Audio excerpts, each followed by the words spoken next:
Assalamualaikum warahmatullahi wabarakatuh. Alhamdulillah wa bihi nasta'in ala umuri dunya waddin. Wassalatu wassalamu ala sayyidil mursalin wa ala alihi wa sahbihi ajma'in. Subhanaka la ilma lana illa ma 'allamtana innaka antal alimul hakim. Rabbi shrah li sadri wa yassir li amri wahlul 'uqdatam min lisani yafqahu qawli. Amma ba'd. Semati Tuan Haji Zainal mengurusi kita, barisan para imam dan ahli jantung kuasa masjid, tuan-tuan dan puan-puan, hadirin hadirat yang dirahmati Allah sekalian. Alhamdulillah, kita sama-sama rafa'kan puji syukur pada Allah SWT kerana diizinkan bertemu waktu malam pula, yang selama ini kita bertemu di subuh pagi Ahad. Jadi pada kali ini kita bertemu ketika malam, agak lain sikitlah. Tuan-tuan dan puan-puan, kesempatan yang ada ni kita cuma sampai masuk Aisyah kita berhentilah. Biasalah ya, jangan dipanjang-panjangkan. Baik, kita patuh SOP yang sedia maklum. Tuan-tuan dan puan-puan, kita kat mana Cikgu Maris? Ada tanda tak? Ni pagi lain, malam ni lain pula, tak perasan. 389 tidak sempurna situ. Baik tuan-tuan, baik, malam ni ada sikit lagi kita habiskan. Jadi saya tak nak baca yang ni, saya rangkumkan sekali lah. Tuan-tuan puan-puan, kita sedang bicara dua perkataan. Yang pertama nur, yang kedua az-zulmah. Nur ni lagi bahasanya ialah cahaya. Kata Ibnu Athaillah Sakandari, nur ni tentera hati. Tentera hati. Mana nur ni adalah kekuatan lah. Nur ni ialah iman, yakin, ma'rifah. Itulah nur. Maka apabila ada iman yang yakin dan ma'rifatullah, maka ianya merupakan tentera. Tentera di hati kita, tentera hati. Maka bila hati ada tentera, maka hati tadi mampu mengenali, memahami, mempertahankan daripada godaan, serangan dan sebagainya. Itulah nur. Serupa juga seperti mana Imam Ghazali mengumpamakan kita ni, diri kita ni sebagai sebuah government, kerajaan. Kerajaan yang kuat memerlukan raja berperlembagaan. Selepas itu mempunyai tentera. Tentera tu iman tu lah. Yakin tu sebagai komando. Komando kuat. Ada yang beriman tapi tidak yakin. Iman sebagai tentera dalam sebuah kerajaan. Keyakinan tu komando, ya yakin, kuat. Pasukan komando lah. Bila satu-satu konflik berlaku, maka komando akan diarahkan untuk ke barisan hadapan. Maka hati yang dilimpahi dengan nur tadi iman yang yakin itu, akidah yang mantap, akidah yang bersih, yang jitu, yang kukuh itu, dia merupakan tentera hati.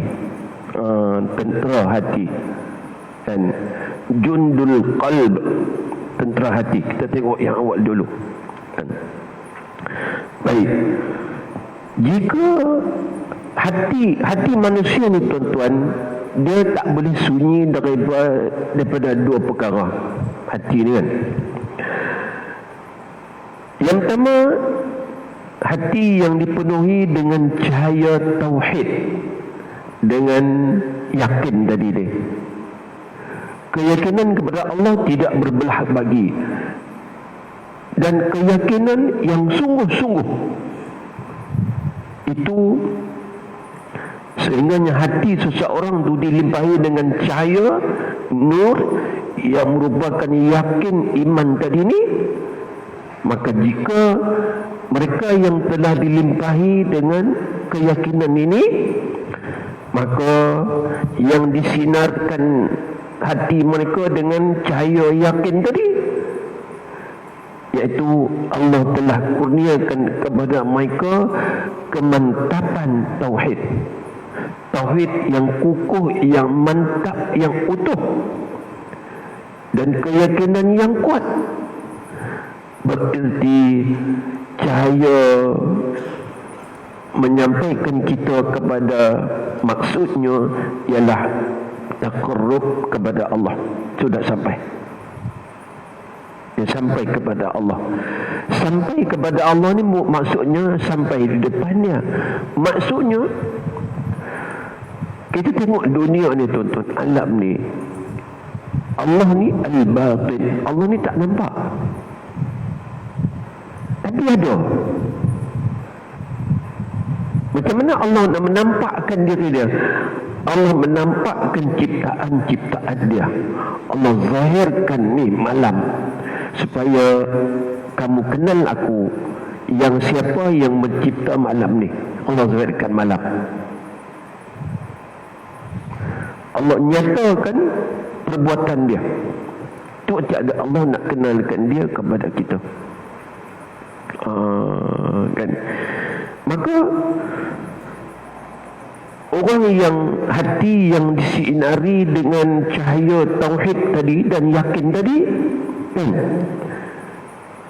maka langsung orang ni mendapat bimbingan Allah Ta'ala. Sebab hati dia mula disinari dengan yakin, maka dia langsung mendapat bimbingan Allah. Dinamakan taufiq. Contoh, rumah kita tu, katalah kita balik lepas Isya ni, tak ada elektrik terputus. Kita berani masuk dalam rumah tak? Berani. Kita tahu, sebab kita pandang dengan hati tadi. Pintu makna, pintu tandas, pintu bilik tidur, pintu dapur, nak pegang pinggan pun boleh kita cari, sebab kelam. Tapi hati kita, sebab kita kenal rumah kita kenal Allah. Begitulah. Cuba tu lepas di rumah orang, nak pergi rabah kat mana? Kan? Begitulah contohnya. Jadi dia tak ada masalah. Kalau tak ada lampu sampai pagi pun tak ada masalah. Cuma tak boleh tengok TV. Iyalah. Begitu. Macam itulah orang yang nampak cahaya ni. Artinya orang nampak cahaya ni orang yang dapat bimbingan daripada Allah. Maka ibarat sebuah kerajaan tadi, yang ada raja, yang ada tentera, yang ada komando, yang ada polisi, dan sistemnya bersistematik, maka dia akan kuat. Dia boleh menghancurkan musuh. Jangan kata mempertahankan, dia mampu menyerang. Maka contoh itulah diri kita ni. Bila kekuatan tauhid tadi, kekuatan iman tadi, iman yang jitu, yang kukuh tadi, dia mampu mempertahan daripada godaan, serangan dan sebagainya. Dia boleh membawa diri ketika diuji. Dia boleh membawa diri ketika aman, berbekalkan hati yang mendapat sinaran taufik daripada Allah tu, dia mampu berdepani pelbagai situasi dan keadaan. Ini yang kita nak ni, terutama dalam waktu sekarang ni kan. Jadi ibarat sebuah kerajaan yang mempunyai raja, mempunyai tentera, mempunyai komando dan mempunyai kekuatan peladan senjata. Mereka mampu mempertahankan musuh daripada serangan musuh, malah mampu menyerang jika perlu. Begitulah hati tadi. Manusia yang terpimpin dengan ajaran agama, apabila dia hatinya disinari dengan yakin iman tadi, artinya dia telah terpimpin untuk melaksanakan ajaran agama. Jadi mudah, sebab hatinya telah terpimpin, jadi mudah, tak berat dah kan? Jadi bila manusia tak terpimpin dengan ajaran agama, artinya dia di dalam kegelapan. Itu yang kata zulmah tadi tu. Kita tengok sikit, kita baca sikit ya. Tidak sempurna nur kecuali dengan membasmikan 3 kegelapan yang dikenali dengan amdaduz zulami. Maka hati ini tidak sempurna cahaya tadi apabila kita tidak basmikan unsur-unsur kegelapan. Apa dia unsur kegelapan? Ialah nafsu. Hati bila tidak dipimpin oleh nur tadi, cahaya tadi, maka dia dipimpin oleh kegelapan. Kegelapan ni nafsu lah.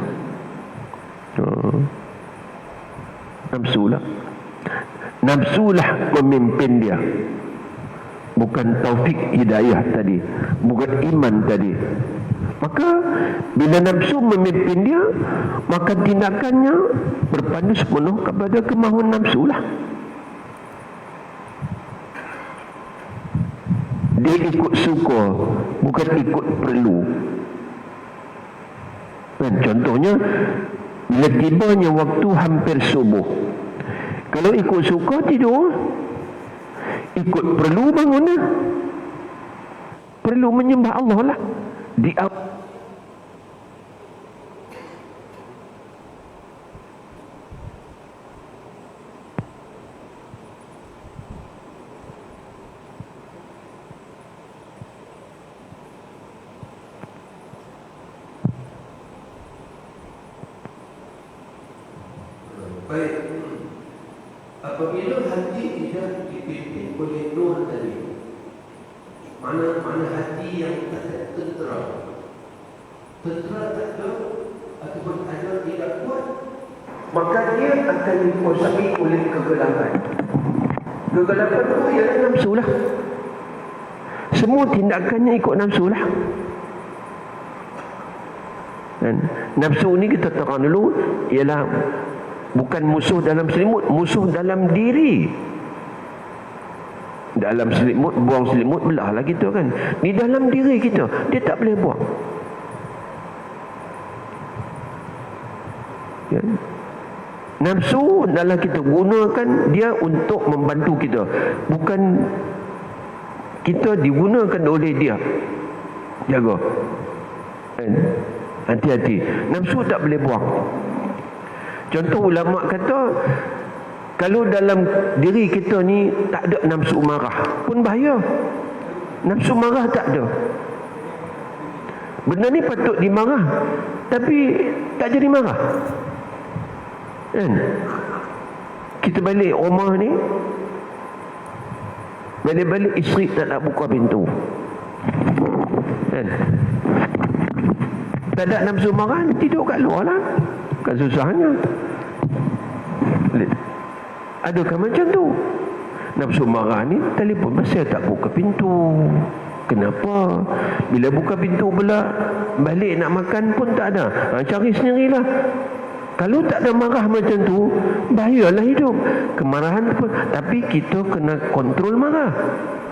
Bila marah tak ada, ulama kata wajib kita hasilkan marah supaya kita dapat menggunakannya untuk managekan, menguruskan kehidupan. Kena ada. Maksud tadi ni, bila dia dalam kegelapan, maka dia sudah tentu dipimpin oleh nafsu. Maka hidupnya bertuhankan nafsu. Bukan Tuhan ke nafsu ni menyembah nafsu. Segala-gala tindakan peranan dia semua mengikut nafsu. Ikut nafsu, lesulah. Penatlah kita. Kan? Yang kedua, waham, keliru. Orang yang dalam kegelapan dia penuh keraguan.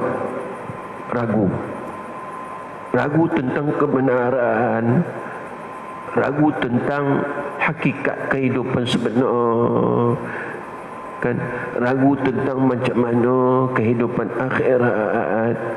Dia semua ragu sebab kegelapan. Hati yang tidak mendapat kepimpinan, maka dia dalam keraguan. Sebab tu kalau tengok awal-awal lagi Allah sebut zalikal kitabu la raiba fih.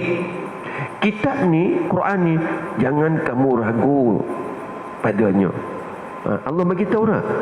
Sebab ragu ni satu penyakit yang membinasakan kita. Betul ke? Betul ke tak betul? Kan ragu. Yang ketiga, syahwat yang mengalahkan. Jadi mana orang dalam kegelapan ni, bahayalah. Kan?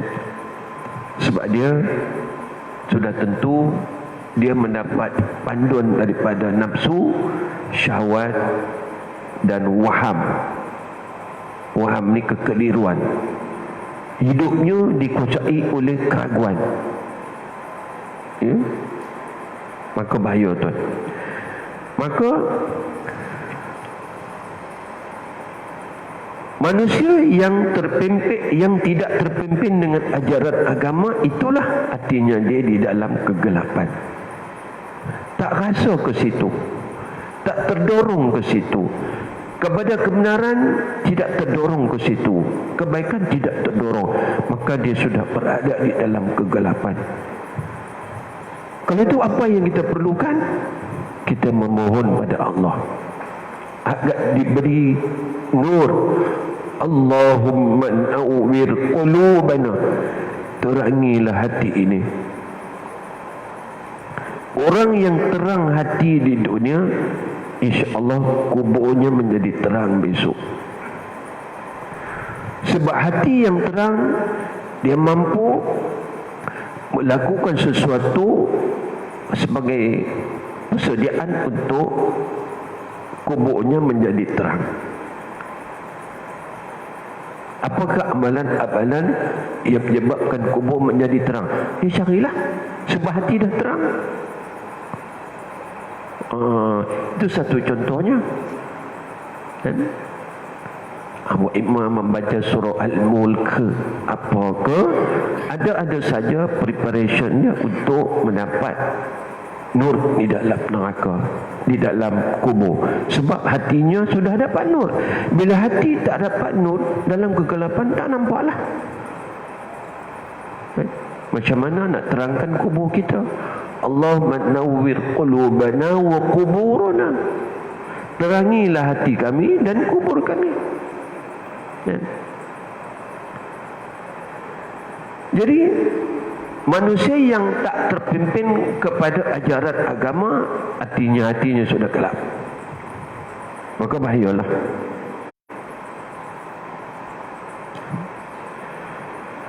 Jika manusia dalam kegelapan, maka nafsulah menjadi king, raja dalam dirinya. Segala-galanya bertindak mengikut arahan, perintah nafsu. Maka seringkali kehidupannya terbabas, gagal, duka cita yang melampau, sebab hanya nafsulah menjadi pilot dia, nakhoda dia. Maka kita tengoklah hari ini, kita lihatlah pada diri kita, kan, apabila terdorong untuk melakukan kebaikan, itu petanda kita sedang disinarkan hati kita oleh Allah. Nur ni juga kita kata contoh sebagai ilham. Allah bagi ilham kepada kita supaya memikirkan tentang diri kita, siapa sebenarnya, kan? Jadi maknanya tuan-tuan, jika manusia dalam kegelapan, sudah tentu pemimpinnya ialah nafsu. Jadi nafsu dengan antara hati nafsu ni sebenarnya sentiasa berperang, tuan. Berperang. Sentiasa silih berganti, kalah menang. Ada kala nafsu menang, ada kala hati menang. Macam itulah hidup ni. Kadang-kadang kita dalam hati ni gambarkan terlalu sayang pada isteri kita, dia mengerikan. Ada satu ketika terlalu benci sangat, contohnya kan. Di situlah benci itu kegelapan lah. Waktu itu walaupun kita mendapat nur, tapi nur ni sentiasa dicari jalan oleh kegelapan untuk kacau kita, ganggu kita. Satu hari kita sayang, ingatkan dia, sehingga macam manalah hidup aku sekiranya dia dah kembali ke pangkuan pencipta, bagaimana hidup aku, sayang sangat.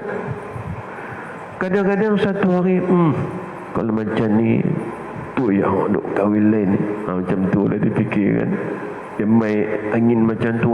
Dan benda ni berlaku, tuan. Benda berlaku. Hari itu mood tak baik, masak pun tak apa sedap, tak menjadi, layanan pun tak okey, maka dia mari lah. Kegelapan kalau agaknya macam ni lah orang nak cari lain ni. Satu hari, Ustaz, macam mana saya nak hidup, nak teruskan hidup sekiranya dia pergi dulu daripada aku. Nampak cahayanya kan, Masya Allah. Inilah dia duk main macam dalam hati kita yang tu lah. Sila berganti benda ni. Jadi kita mohon Allah Ta'ala, terangilah hati ini seperti mana engkau terangikan bumi ini dengan cahaya matahari engkau, ya Allah. Masya Allah, tuan-tuan. Baik. Jadi hati ni sentiasa bergolak dengan nafsu, bertukar tangan kemenangan. Pagi menang hati, petang menang nafsu. Kadang-kadang macam itulah. Jadi kita kena sedar semua ni, sedar semua ni, kan? Supaya kita tidak sesat pun tidak jauh ke dalam, dan kita boleh patah balik ke belakang.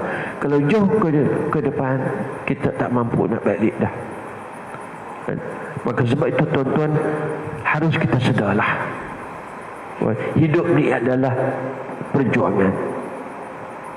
Mohonlah Allah hiaskan hati kita dengan nur keyakinan, ilmu dan sebagainya. So ialah sekarang ni kita perlu sangat kepada tentera. Kita dah penghujung ni, peperangan dah banyak kita lalu dah. Ni peperangan di usia hujung ni. Jagalah, kita dah dekat kepada penghujung, kan? Maka jaga betul-betul. Sebab manusia ni kadang-kadang awal elok, ujung tak cantik hidup dia. Kadang awal okey, sampai ujung pun tak okey, kan? Maka berhati-hatilah ketika usia yang macam ni. Sebab kesilapan yang berlaku tak ada masa untuk nak pulihkan. Tak ada masa dah, masa tak banyak dah. Janganlah bagi berlaku kesilapan. Cepat-cepat sedar, bangkit, bangun, teruskan perjuangan. Sebab silap di hari begini, maka masa tak banyak dan kemampuan pun tidak kuat untuk memulihkan keadaan, untuk capai kemenangan semula, kan? Maka kita lihat, bila hati kita ni yang diterangi dengan nur iman yakin tadi, dia cenderung pada agama, dia suka. Dulu kita pun sudah, cuba kita toleh ke belakang, ingatkan kembali hidup kita dulu. Adakah macam ni? Leka, lalai, seronok, kan? Dulu makan free, tidur free, duduk rumah ayah mak kita semua free, kan? Leka aja, kan? Alhamdulillah tuan-tuan, Allah dorongkan kita. Alhamdulillah hari ni kita tahu dah ke mana kita nak pergi, apa yang patut kita buat. Kalau buat begini, apa kesannya? Buat begini, apa faedah dia? Kita dah tahu dah. Nah, maka bila hati sudah cenderung kepada agama, maka berarti kita dapat bantuan Allah. Maka bantuan ni jangan tolak. Ni rezeki Allah ni, ber Allah jangan tolak. Kita perlu cakap rezeki jangan ditolak. Bila Allah bantu kita dengan taufik, hidayah, riayah dan inayah, pertolongan, maka kita sedang dibantu. Gunakan bantuan itu dengan cantik. Uruskan bantuan itu dengan cantik. Dan maka insya-Allah kehidupan kita walaupun di benar-benar di ujung, tapi walaupun sedikit saja cantik di ujung sudah cukup. Dia pergi bertemu Allah dalam keadaan dia sedang cantik. Maka cantik tuan-tuan, cantik, cantik sangat tuan-tuan.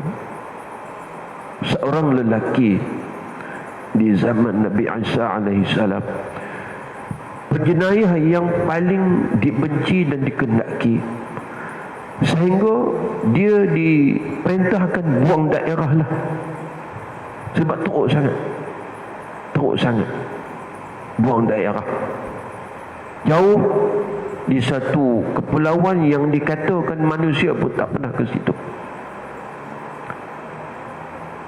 Akhirnya Allah perintahkan Nabi Isa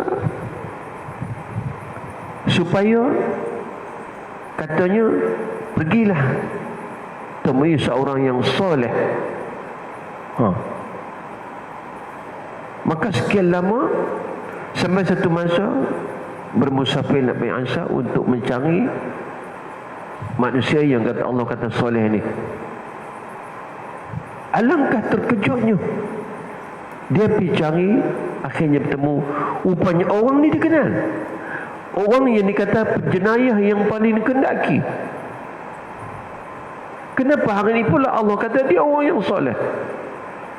Sebab masa di hujung kehidupannya, dia telah mengadu depan Allah, ya Allah, ya Tuhanku, kini aku tiada siapa-siapa lagi, ya Allah. Alangkah bahagianya aku kalau ada isteri dan anak di sisiku. Bolehlah mereka menitiskan air di bibirku. Sekarang aku tiada siapa-siapa, ya Allah. Hanya Engkau, ya Allah, ada. Nampak tuan? Walaupun sesaat di hujung kehidupan, dengan pengakuan dan pengaduan munajatnya, Allah kata, Aisyah, pergi ambil dia. Ni orang yang soleh. Nampak tuan? Hidup ni biar cantik di ujung, sedangkan kita ujung tak tahu bila. Daripada sekarang ni dah hujung lah. Jagalah betul-betul tuan. Walaupun usia yang muda, hujungnya tidak pasti dia sampai tua. Mungkin penghujungnya ketika dia usia muda. Maka senantiasalah berhati-hati, waspadalah untuk sampai ke garisan penamat. Jaga tuan-tuan kan. Mudah-mudahan kita dalam penjagaan ini sentiasa kita waspadalah, sebab sentiasa ada saja ujian-ujian, cubaan-cubaan. Cuba kita tengok tuan-tuan, muka surat 390 atas sekali. Kita tengok sikit kata-kata Syekh Abu Hasan Asy-Syadzili. Dia kata apa? Apabila Allah memuliakan hamba dalam gerak-geri dan diamnya, diletakkan baginya ubudiyah bagi Allah di hadapan matanya. Jadi maksudnya, apabila Allah memuliakan seorang hamba sehingga hamba tu bertingkah laku yang baik, akhlak yang baik, sentiasa berjuang menentang musuh-musuh Allah, maka dia mendapat nur daripada Allah. Ketika itu semua gerak-geri diamnya menjadi baik. Maka inilah, maka bila dia dapat pimpinan ini, maka dia menjadi hamba Allah yang sebenar. Dia ni hamba Allah yang sebenar. Itulah kemenangan, tuan-tuan. Itulah kemenangan. Kalau kita baca satu kisah, tuan-tuan, insya-Allah kau masuk 3 minit lagi. 3 minit lagi. Jadi kisah seorang lelaki, tuan, dalam surah Yasin. Tuan-tuan baca ayat 20 ke 19 gitu. Tak nak ringkaslah sebab masa tak ada. Seorang lelaki ni, tuan-tuan, sebelum dia beberapa rasul telah dibunuh kerana melaksanakan dakwah mereka di muka bumi. Dia tahu, lelaki ni tahu. Lelaki ni tahu. Tetapi oleh kerana kuatnya imannya, cahaya dalam hatinya, dia terus. Nabi banyak dibunuh. Dia tahu dah kerja yang disambung daripada Nabi ini, dia akan dibunuh. Dia terus mengatakan bahawa dia bersedia untuk teruskan kerja Nabi, walaupun dia tahu dakwah dia akan mendapat tentangan yang hebat. Dia dibunuh. Tuan-tuan baca wajah Amin Aqsal Madi rajul yasudud dalam Yasin tu. Tuan-tuan jumpa rajulun ni seorang lelaki. Lelaki ni ulama kata namanya Habib An-Najjar nama dia. Panjang cerita, mungkin lain kali kita cerita. Tapi akhirnya dia teruslah. Walaupun kata-kata dia ni, seruan dia ni bakal membinasakan dia, dia teruskan. Sehingga sebuah kampung memurkainya, memarahinya, menentangnya, sehingga mereka datang kepada lelaki ni, rajulun tadi, terus menumbuk, memijak, dia injak-injak sampai keluar perutnya, tuan. Satu kampung kejarkan dia kerana menyuruh kepada kebaikan dan meneruskan kerja-kerja para rasul. Akhirnya Allah kata, masuklah kamu ke dalam syurga aku. Tuan-tuan, inilah kekuatan iman yang, hati yang bercahaya tadi. Mereka tahu dah akibatnya begini, mereka teruskan sebab mereka yakin. Baca surah Yasin. Kalau panjang nanti kita cerita di ketika lain. Hebat, tuan-tuan. Maka itulah, tuan-tuan, moga-moga sentiasalah menjaga hati tadi ni, supaya sentiasa dalam mendapat nur, dilebahi dengan nur daripada Allah. InsyaAllah kita akan terpimpin. Maka sentiasalah berhati-hati, waspada kita ni. Adakah kita ujuk-ujuk ni malas ke masjid, malas mengaji, malas baca Quran, cepat-cepat sedar? Boleh kan? Inilah dia. Kesedaran mesti sentiasa dirasai. Aku ni dah lama tak pergi masjid, aku ni hari ni tak baca Quran lagi lah. Terasa, biar rasa cepat, sebab jangan berlarutan kan? Macam masjid lah, kalau lama kita tak mari, malah nak mari, nak start balik macam tu lah. Kalau orang yang selalu datang, tinggal satu, ya Allah, ruginya aku tak dapat sembahyang asar berjemaah. Contoh begitulah kan. Jadi moga-moga perkongsian kita malam ni insya-Allah mendapat faedah kepada saya, tuan-tuan dan puan. Maka berhati-hatilah, lihatlah bisikan datang daripada mana kebahagiaan hati kita. Ya, sekian itu saja. InsyaAllah kita temu di lain kali, mungkin ahad depan ke. Aqulu qawli hadza wa astaghfirullahal azim li wa lakum. Wassalamualaikum warahmatullahi wabarakatuh.